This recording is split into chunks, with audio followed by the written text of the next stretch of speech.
پہلے تو عثمان ڈار صاحب ذرا یہ جو واقعہ ہے اس کے حوالے سے مختلف ورژن سامنے آ گئے، اعترافی بیان آیا، پھر عمران خان صاحب کی گفتگو اور پھر یہ سب سامنے آیا ہے، تو یہ کیا معاملہ ہے ذرا ہمیں بتائیے گا، اور اس پہ کیا آپ لوگ قانونی راستہ اپنائیں گے؟ دیکھیں صدف، جہاں تک قانونی راستے کی بات ہے، میں تو ضرور چاہوں گا آپ کے پروگرام سے بھی چیف جسٹس آف پاکستان سے نہایت ادب سے احترام سے میں اپیل کرتا ہوں کہ وہ اس کیس میں، جوید علی کے کیس میں سو موٹو نوٹس لیں، اور یہ پراپر انویسٹیگیٹ ہونا چاہیے کہ ایک گریڈ 4 کی چوکیدار کی نوکری لینے والا شخص، ایک غریب آدمی، جوید علی گریڈ 4 کی نوکری تھی، چوکیدار تھا، اس کو اٹھایا، چلیں جی اٹھا لیا، اس کے آنکھ پہ پٹی باندھی، اس کا چہرہ پورا انہوں نے کور کیا، اوپر کپڑا ڈالا، اس کو اس طرح لے کے گئے جیسے کوئی کلبھوشن یا دیو کو، دہشت گرد کو آپ کہیں کسی ایسی جگہ، ایسے مقام پہ لے کے جاتے ہیں کہ پتہ نہ چلے کہاں جا رہا ہے۔ یہ سوالات ہیں جن کے جواب تلاش کر رہی ہے اس وقت یہ قوم۔ جو ناظرین آپ کے سن رہے ہیں کہ وہ کون لوگ تھے جو جوید کے منہ پر کپڑا ڈال کر اسے لے گئے، پھر 7-8 لوگ جیسے اس نے بتایا، ایک تو آج اس نے قرآن پاک پر حلف دے کر، ٹھیک ہے وہ ہمارے سامنے پوری ڈیٹیل آ گئی ہے۔ ڈار صاحب یہی اعترافی بیانات آپ کے دور میں جب آتے تھے، ڈار صاحب، ہاں ڈار صاحب جب اس طرح کے بیانات آتے تھے، اقبالی جرم کے بیانات آتے تھے، تو ان کو بنیاد بنا کر آپ جن کو چور ڈاکو کہتے تھے، پھر ان کی گرفتاریوں کے مطالبے کرتے تھے، تو آپ کو اب اس بات کا احساس ہو رہا ہے کہ اعترافی بیانات لیے کیسے جاتے ہیں؟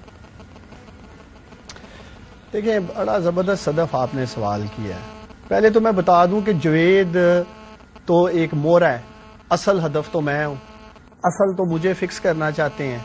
تو پہلے تو میں آپ کے پروگرام سے پیغام دینا چاہتا ہوں امپورٹڈ سرکار کو، امپورٹڈ حکومت کو، کہ عثمان ڈار کو پکڑنے کے لیے آپ سیالکوٹ کے لوگوں کو کیوں پریشان کر رہے ہیں، کیوں اٹھا رہے ہیں؟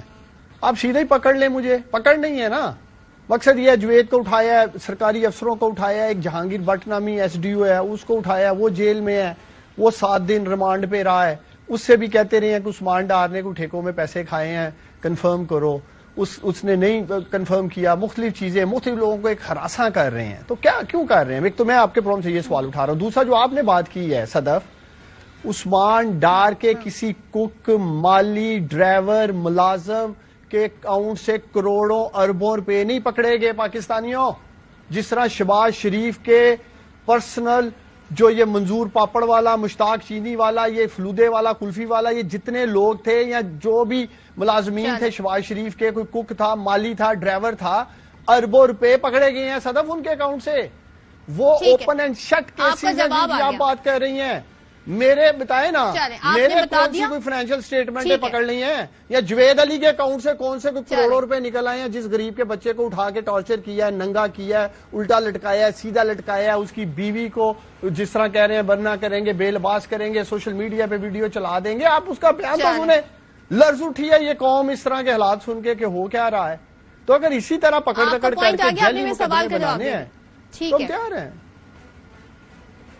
ناز آپ کی طرف آتی ہوں، بتائیے گا، حکومت بدلتی ہے، چہرے بدلتے ہیں، لیکن طریقہ کار نہیں بدلتا۔ 1973 کے آئین کی گولڈن جوبلی منا رہے ہیں، لیکن حالات یہ ہیں کہ سیاسی معاملات میں بھی آئین پر جہاں پر عمل درآمد ہونا ہے اور سیاستدانوں نے کرنا ہے، حکومت نے کرنا ہے، ان معاملات میں بھی عدالتوں کو از خود نوٹس لینے پڑتے ہیں۔ تو سیاستدان کیوں نہیں مسائل کا حل نکالتے؟ بسم اللہ الرحمن الرحیم۔ صدف، بالکل پاکستان پیپلز پارٹی اور شہید ذوالفقار علی بھٹو کا جو تحفہ ہے آئین پاکستان 1973 کا آئین جو ہے، میں سمجھتی ہوں کہ یہ ثابت کرتا ہے کہ پیپلز پارٹی نے ہمیشہ جمہوریت کے لیے جدوجہد کی، کوشش کی، سٹرگل کی، قربانیاں دیں، اور اس کے علاوہ یہ کہ جمہوریت کو مضبوط کرنے کے لیے آئین پاکستان کا تحفہ دیا۔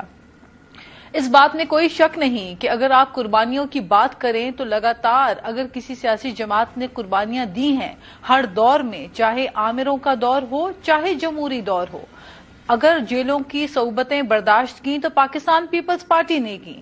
آج یہاں پہ ہوتا ہے، ہم دیکھتے ہیں کہ کوئی اگر ایک دن کے لیے گرفتار ہوتا ہے تو بیوی بچوں کی تصویریں ان کی لگا کے شہید محترمہ بے نظیر بھٹو کے ساتھ موازنہ کیا جاتا ہے۔ ہمیں افسوس ہوتا ہے کہ کہاں شہید بے نظیر بھٹو صاحبہ کی قربانیاں اور کہاں انہوں نے جو جیلیں کاٹی, جو انہوں نے اذیتیں سہی ضیاء الحق کے دور حکومت میں, جو انہوں نے تکلیفیں دیکھی, پھر جو ملک سے باہر ان کو جانا پڑا, ان کی اسٹرگل اور سیکریفائس اینڈ ہوئی اسیسینیشن کے اوپر, ملک میں جمہوریت کی ریسٹوریشن کے لیے اپنی جان کی قربانی دی, اس کو کہتے ہیں قربانی. سوال یہاں پہ زمان پارک کے اندر چھپ کے بیٹھ جانے کو سیاسی قربانی اور اسٹرگل نہیں کہتے صدف. اور میں ہمیشہ کہا کرتی تھی جب پی ٹی آئی کی دور حکومت میں یہ حکومت میں ہوتے اور یہ بھول گئے تھے کہ کبھی وقت پلٹتا بھی ہے, انہوں نے انتقام کا کوئی بھی, میں سمجھتی ہوں, کوئی کسر نہیں ہاتھ سے جانے دی. فرنٹ بینچز میں بیٹھے ہوئے اپوزیشن کے ہر لیڈر کو انہوں نے جیلوں میں ڈالا. انہوں نے نیب کے جو کارروائیاں ہوتی تھیں پہلے ہی ان کو پتا چل جاتے تھے کہ اگلی باری کس کی ہونے والی ہے. یہ ٹرانسپیرنسی کا عالم تھا. اچھا, یہ انتقام کا جو جنون تھا ان کا. تو ہم کہتے تھے کہ وہ goes around comes around, لیکن میں پھر بھی کہتی تھی کہ 2 wrongs don't make a right. اور ہم پاکستان پیپلز پارٹی انتقام کی سیاست موجودہ دور میں تو یہی ہو رہا ہے نا. تحریک انصاف کے جو چیئرمین عمران خان, صرف ان کی بات کروں نا, پاکستان پیپلز پارٹی انتقام کی سیاست کے اوپر یقین نہیں رکھتی. ہم نے صدف مجھے مکمل کرنے دیں, آصف علی زرداری صاحب نے 11 سال جیلیں کاٹی اور بعد میں سرخرو ہو کے نکلے عدالتوں سے. یہ بھی بتائیے, میری بات سنیں, جس کے دور میں بھی کاٹی, جس کے دور میں بھی کاٹی صدف, لیکن صبر اور تحمل سے برداشت کیا, اس طرح ڈرامے بازیاں نہیں کی. اور دوسری بات میں آپ کو بتاؤں کہ آپ مجھے بتائیں, جب آپ لوگ اپوزیشن میں ہوتے ہیں, جب آپ لوگ اپوزیشن میں ہوتے ہیں تو آپ اس دور کی بات بتا رہی ہیں نا کہ ظلم اور زیادتی ہوئی, لیکن جب آپ لوگ اقتدار میں آتے ہیں تو آپ لوگ بھی وہی کچھ کرتے ہیں جس کا گلہ کر رہے ہیں, جو زخم آپ لوگوں نے کھایا ہوا. نہیں, ہم نہیں کر رہے, ہم نہ اس چیز پہ یقین کرتے ہیں نہ ہم ایسا کرتے ہیں. میں آپ کو بتا رہی ہوں صدف, آپ کو یہ بتا رہی ہوں, یو آر اے وومن.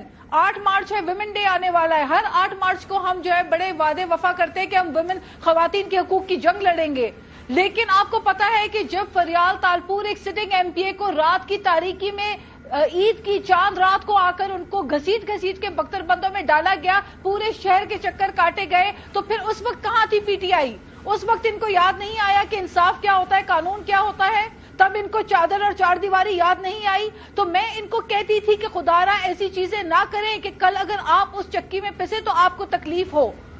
لیکن بات یہ ہے صدف کہ جہاں کرپشن ہوتی ہے وہاں پہ ڈیفینیٹلی آپ کے اوپر, آپ کے اگر تانے بانے یا کوئی بھی آپ کے جان پہچان میں ہو یا واٹس ایور کوئی بھی ہو, آپ کے پاس قانون موجود ہے. اس ملک میں آئین موجود ہے, قانون موجود ہے, قانون کو اپنے حساب سے ہمارے پاس عدالتیں موجود ہیں. لیکن میں ان کو یہ کہہ رہی ہوں کہ آج جب یہ بات کرتے ہیں کہ جی ظلم ہو گیا, تو آپ یاد رکھیں کہ 3.5 سال جتنا ظلم آپ نے کیا اتنا ظلم آپ کے ساتھ نہیں ہوا. اور ہم چاہتے بھی نہیں ہیں کہ ناجائز کسی کے ساتھ ہو, کسی کے ساتھ زیادتی ہو. ہم تو چاہتے ہیں کہ انصاف ہو, ہم چاہتے ہیں کہ اس ملک کے اندر جو ہے امن و امان ہو اور نفرت کی سیاست ختم ہو. یہ جو نفرت کے بیج ہیں انہوں نے بوئے صدف, نفرت کے بیج انہوں نے بوئے.